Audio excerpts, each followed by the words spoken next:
से उपदेश कर जगत उधारन जतन कियो। गोपुर वै आरूढ़ उच्च स्वर मंत्र उचारो। सूते नर पर जाग 72 श्रवणन धारो। तितने गुरुदेव पद्धति भई न्यारी न्यारी। गुरु तारक शिष्य प्रथम भक्ति वपु मंगलकारी। कृपण पाल करुणा समुद्र रामानुज सम नहीं बियो। सहस आस उपदेश कर जगत उधारन जतन कियो। चरित्र बड़ा विस्तृत है, पर श्री नाभाजी महाराज ने श्री रामानुजाचार्य के जिस मंगलमय चरित्र का स्मरण करके ये छप्पे कहा है, मैं प्रथम वही कहकर फिर चरित्र की ओर आगे बढ़ूंगा। कहते हैं सहस आस्य उपदेश कर जगत उदाहरण जतन कियो। आस्य कहते हैं मुख को। अच्छा, सबसे पहले श्री रामानुजाचार्य कौन हैं? इनके नाम से ही स्पष्ट हो जाता है कौन है। रामानुज, श्री राम के अनुज अर्थात श्री लक्ष्मण। और श्री लक्ष्मण जी कौन है? शेष हैं। शेष भगवान ही श्री लक्ष्मण जी के रूप में प्रकट हुए हैं। चतुर्व्यूह में राम लक्ष्मण भरत और शत्रुघ्न में जो श्री लक्ष्मण जी हैं, श्री लखनलाल जी हैं, वो शेष हैं। शेष कौन है? गुरु तत्व है। देखो, गुरु की गोद में ही भगवत तत्व क्रीड़ा करता है। आप विचारो, आपके मेरे यहाँ भी ऐसा एक दर्शन होता है, हित सजनी की गोद में प्रिया प्रीतम विराजमान है, ऐसा दर्शन होता है ना। तो गुरु की गोद में ही भगवत तत्व रहता है, गुरु की गोद में ही भगवत तत्व क्रीड़ा करता है। या फिर ऐसा कह लो कि गुरु की गोद में ही भगवत तत्व का दर्शन होता है, अनुभूति होती है। तो वही जो गुरु तत्व है, वो जो शेष तत्व है, वही भगवत तत्व श्री रामानुजाचार्य जी के रूप में प्रकट हुआ है जगत का उद्धार करने के लिए। देखो, गीता में भगवान कहते हैं कि यदा यदा ही धर्मस्य ग्लानिर्भवति भारत अभ्युत्थानमधर्मस्य तदात्मानं सृजाम्यहम्। धर्म भगवान का हृदय है, धर्म भगवान का ही प्राण स्वरूप है। इसीलिए सदा धर्म के ही पक्ष में भगवान रहते हैं। और किसकी पीड़ा से पीड़ित होकर भगवान अवतार लेते? धर्म की पीड़ा से पीड़ित होकर। जब धर्म पीड़ित होता है, यदा यदा ही धर्मस्य ग्लानिर्भवति भारत, हे अर्जुन, जब जब धर्म पीड़ित होता है, ग्लानिर्भवति भारत अभ्युत्थानम धर्मस्य तदात्मानं सृजाम्यहम्। धर्म के उस अभ्युत्थान के लिए तदात्मानं सृजाम्यहम्, या तो मैं आता हूं या मैं अपनी किसी कला, किसी आवेश से प्रकट होता हूं और इस जगत का उद्धार करता हूं। तो सहस आस्य उपदेश कर जगत उदाहरण जतन कियो। अपने स्वरूप के अनुरूप और अपने स्वभाव के अनुकूल सहस्त्र मुख वाले होकर श्री रामानुजाचार्य ने इस जगत के उद्धार का प्रयास किया। कैसे? ये बड़ी अद्भुत घटना है कि जब श्री रामानुजाचार्य को इनके गुरुदेव ने मंत्र दिया, नारायण मंत्र की जब दीक्षा दी और कहा कि इस मंत्र का जप करने से श्री हरि का दर्शन होगा, तो नियत समय पर दर्शन हुआ। अब श्री रामानुजाचार्य ने मन में विचार किया कि जिस मंत्र का जप करके मुझे भगवत दर्शन हुआ है, उस मंत्र के जप से सब जीवों को भगवत दर्शन का प्रसाद देना चाहिए। लेकिन इनके गुरु ने जब मंत्र दिया था तो कहा था कि इस मंत्र को यथासंभव प्रयास पूर्वक गुप्त ही रखना।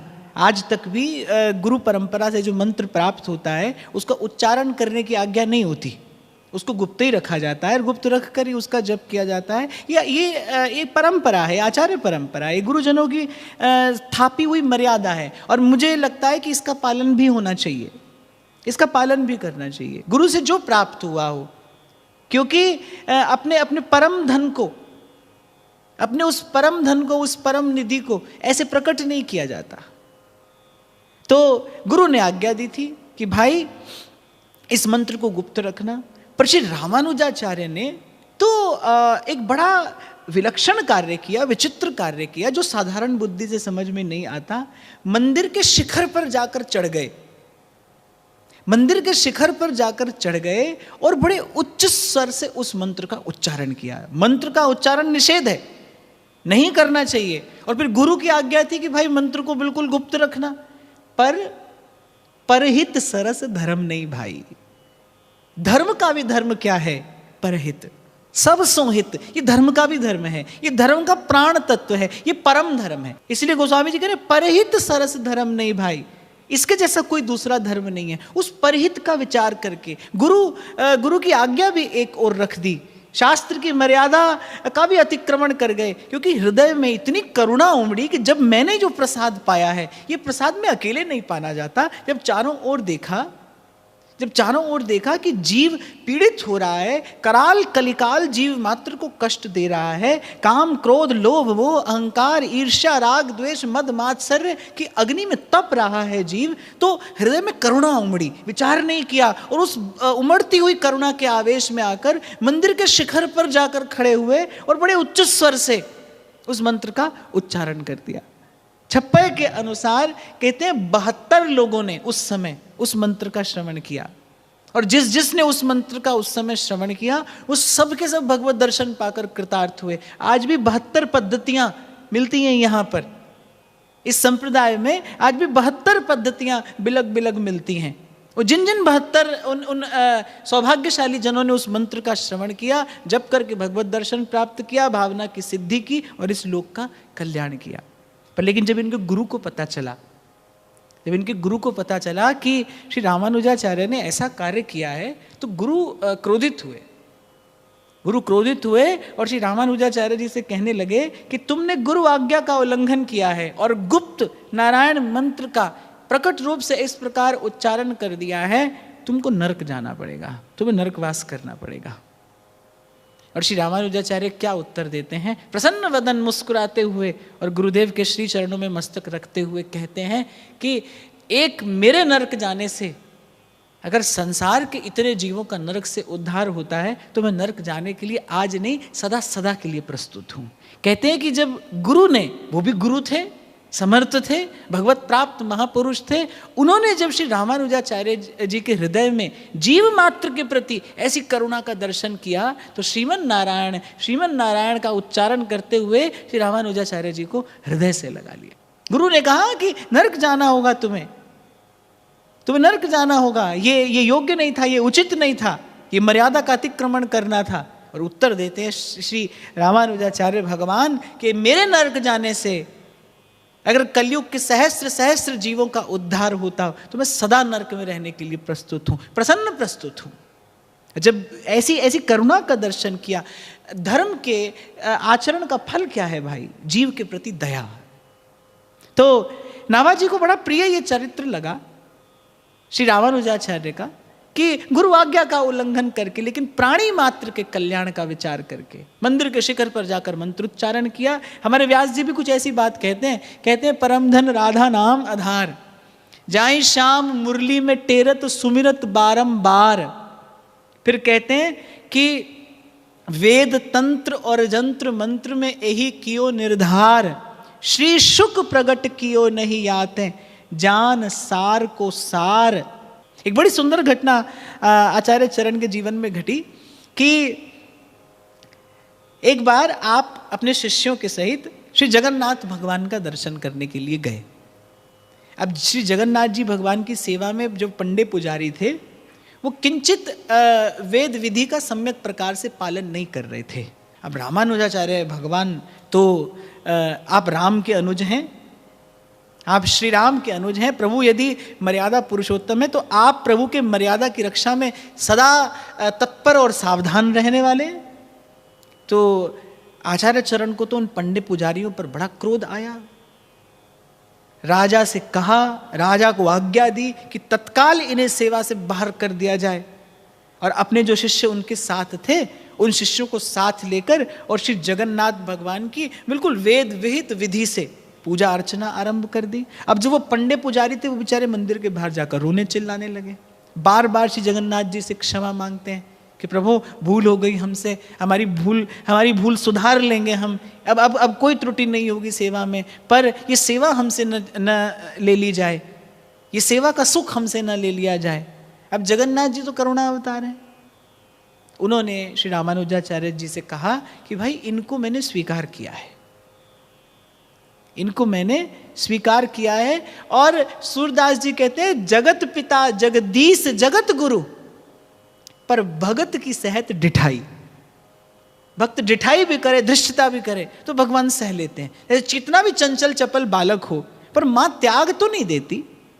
हाँ, ये बात दूसरी, कभी फटकार दे पर त्याग नहीं देती। दूध पीता है बालक माँ का, पेट में लात मारता है, माँ उतार कर नहीं रख देती। तो जी जगन्नाथ जी के मन में, वो तो करुणा अवतार हैं, उनके मन में तो करुणा उमड़ी। वो पंडे पुजारी मंदिर के बाहर बैठकर रो रहे हैं, बिलख रहे हैं, और रामानुजाचार्य जी ने उठाकर निकाल कर सबको बाहर किया कि वेद विधि का पालन नहीं करते, तुमने परंपरा और मर्यादा का अतिक्रमण किया है, तुम भगवत सेवा में रहने योग्य नहीं हो, भगवान के दिव्य श्री अंग को, श्री विग्रह को स्पर्श करने योग्य नहीं हो, और जाने क्या क्या। अब भगवान ने बड़ी विनम्रता से कहा कि देखिए, इनको हमने सेवा में स्वीकार कर लिया है, एक बार अंगीकार किया है, तो अब हम इनका परित्याग नहीं कर सकते। पर भाई अनेक बार भगवान ने कहा, पर श्री रामानुजाचार्य भगवान ने एक नहीं सुनी। और श्री प्रियादास जी तो लिखते हैं, बोले कि प्रतापी भक्त के सामने कभी कभी भगवान की भी नहीं चलती। ये इस चरित्र का बड़े विस्तार से श्री प्रियादास जी वर्णन करते हैं। वो कहते हैं प्रतापी भक्त के सामने तो भगवान की भी नहीं चलती। भगवान को श्री रामानुजाचार्य जी की बात माननी पड़ी। उस समय तो कुछ नहीं कहा, पर प्रभु के हृदय में तो करुणा उमड़ रही थी उन पंडे पुजारियों को देखकर। आचार्य अपने स्वरूप में स्थित हैं, प्रभु अपने स्वरूप में स्थित हैं, और ये बड़ी विचित्र स्थिति उत्पन्न हो गई। उन्होंने कहा कि मैं इन्हें सेवा में आने नहीं दूंगा। भगवान कुछ भी कहते, भगवान ने कहा भाई हम पतित पावन हैं, हम तो पतित पावन हैं, हम पतितों को पावन करने वाले हैं। तो श्री रामानुजाचार्य भगवान ने कहा बने कैसे हो पतित पावन? धर्म को धारण करके ही तो आप भगवान हैं। आप धर्म छोड़ दें फिर आप कैसे भगवान हैं? तो भगवान कुछ भी कहते, रामानुजाचार्य भगवान उत्तर दे देते, और बिल्कुल वेद विहित उत्तर देते। भगवान हर प्रश्न के बाद मौन हो जाते। फिर अंततः भगवान को लगा कि भाई ऐसे तो पार नहीं पड़ेगी। क्या किया? भगवान ने गरुड़ जी का स्मरण किया। गरुड़ जी उपस्थित हुए और भगवान ने कहा भाई ये जब सब लोग रात को सोएं तो रात को इनको सोते सोते ही अपने घर पहुंचा दो। तो सोए तो जगन्नाथपुरी में, स्वयं श्री आचार्य चरण और उनके जितने शिष्य थे सोए तो सब श्री जगन्नाथपुरी में। और अगले दिन उठा, अगले दिन जब जगे तो क्या देखते हैं कि कांचीपुरी में जगे हैं। तब श्री रामानुजाचार्य जी के हृदय में प्रभु के स्वभाव का विचार हुआ कि ऐसी कवन प्रभु की रीत, बिरध हेतु पुनीत परिहर पामरन पर प्रीत। इसीलिए उस दिन मैं आपसे निवेदन कर रहा था, भाई हम कोई अपराध रहित सेवा नहीं कर सकते, कर नहीं रहे और कभी कर भी नहीं पाएंगे। ये तो प्रभु की करुणा है, ये तो प्रभु की करुणा है कि वो जीव के दोष का विचार ही नहीं करते। प्रभु ने आचार्य चरण से कहा इनके तुच्छ नगण्य दोष मैं तो कभी उनकी ओर देखता भी नहीं। आप कहते हैं कि ये आचार विचार का ठीक प्रकार से पालन नहीं करते, पर मैंने तो कभी दृष्टि भी नहीं डाली इनके तुच्छ नगण्य दोषों की ओर। मैं तो केवल ये जानता हूं कि मेरे हैं, ये जैसे भी हैं पर ये मेरे हैं। और प्रभु ने अपने सहज सरल सरस स्वभाव की प्रतिष्ठा की कि श्री सूरदास जी कहते जा को हरि अंगीकार कियो ताके कोटि विघ्न हरि नासे। कि जिसको प्रभु एक बार स्वीकार कर लेते हैं उसके कोटि विघ्न बाधाएं उसके भीतर बाहर की नष्ट करके उसे अभय पद प्रदान करते हैं। इसलिए इस घटना के बाद श्री रामानुजाचार्य ने अपने मूल सिद्धांत का नाम दिया प्रपत्ति, शरणागति, कि जीव भगवान के शरण हो जाए, बस इससे उसका कल्याण हो जाता है। हे नाथ मैं आपका हूं, हे मेरे नाथ मैं आपका हूं, आप मेरे हैं, मैं आपसे दूर ना रहूं, आप मुझसे दूर ना रहें, और हे मेरे नाथ बस मैं आपको भूलूं नहीं। ये शरणागति है, ये शरणागति परम धर्म है। इससे श्रेष्ठ न कोई और साधन है और इससे बड़ा न कोई और सिद्धांत है। जब श्री रामानुजाचार्य ने देखा कि किस प्रकार श्री जगन्नाथ ने, किस प्रकार करुणावतार ने, करुणा निधान ने अनेक अनेक दोषों को अनदेखा करते हुए पुनः उन्हीं पंडे पुजारियों को अपनी सेवा में रखा। यद्यपि श्री रामानुजाचार्य जी ने भी जो कहा था वो प्रभु के ही सुख का विचार करके कहा था कि आचार विचार का पालन नहीं करते, भगवान के श्री अंग का स्पर्श करते हैं, भगवान के श्री विग्रह का स्पर्श करते हैं, भगवत सेवा की मर्यादा का ठीक प्रकार से पालन नहीं करते, प्रभु को कष्ट होता होगा। तो श्री रामानुजाचार्य जी ने ये जो भी किया, ये प्रभु के ही सुख का विचार करके किया, धर्म का विचार करके किया, मर्यादा का विचार करके किया, जो आचार्य स्वरूप में प्रतिष्ठित होने के कारण पूर्ण रूपेण उचित ही था। पर फिर भी प्रभु ने कहा, ये भाई जीव जैसा भी है मेरा। कोटि विप्रबध लागई जाऊ, आए शरण तजहू नहीं ताहू। इसे मैं अस्वीकार नहीं कर सकता, इसका त्याग नहीं कर सकता, इसे छोड़ नहीं सकता। दक्षिण देश में आपका प्राकट्य हुआ, आपका अवतरण हुआ। एक बार ऐसे ही द्वैत अद्वैत सिद्धांत का विचार करते हुए, चर्चा करते हुए, आपने भक्ति परक बड़े अद्भुत सिद्धांत की रचना करके सुनाई। तो आप देखो, जो इनको पढ़ा रहे थे, जो इनके अध्यापक थे, जो आचार्य थे उस विषय के, जो इनको पढ़ा रहे थे, उनके मन में इनके प्रति ईर्ष्या उत्पन्न हो गई। और गोस्वामी जी कहते, कंचन तजनो सहज सहज त्रिया को ने, मान बढ़ाई ईर्ष्या तुलसी दुर्लभी है। जितने बड़े होना चाहोगे उतने अधिक रोग आएंगे मन के, वृत्तियां उतनी अधिक विकृत होंगी, आप जितने बड़े होना चाहेंगे संसार में। तो यद्यपि वो अध्यापक हैं, उस विषय के आचार्य हैं, और मुझे लगता है कि यदि गुरु ये देखे कि शिष्य मुझसे श्रेष्ठ हो रहा है, शिष्य मुझसे भी 2 पग आगे जा रहा है, तो गुरु के मन में तो प्रसन्नता होनी चाहिए। तो इनके जो वो अध्यापक थे, उनके मन में इनके प्रति ईर्ष्या की भावना हो गई, और ईर्ष्या भी इतनी बढ़ी कि वो इनके प्राण लेने का उपक्रम करने लगे। वो मन में विचार करने लगे कि कैसे इसका जीवन समाप्त कर दिया जाए, कि ये मुझसे अधिक श्रेष्ठ विद्वान हो रहा है, इसकी विद्या मुझसे भी अधिक है, ये मुझसे शिक्षा लेने वाला, ये मुझसे ज्ञान अर्जित करने वाला आज मुझसे 2 पग आगे जा रहा है। इतनी ईर्ष्या उनके मन में हुई कि वो उनके प्राण लेने का विचार करने लगे। तो उन्होंने प्राण लेने का उपक्रम किया।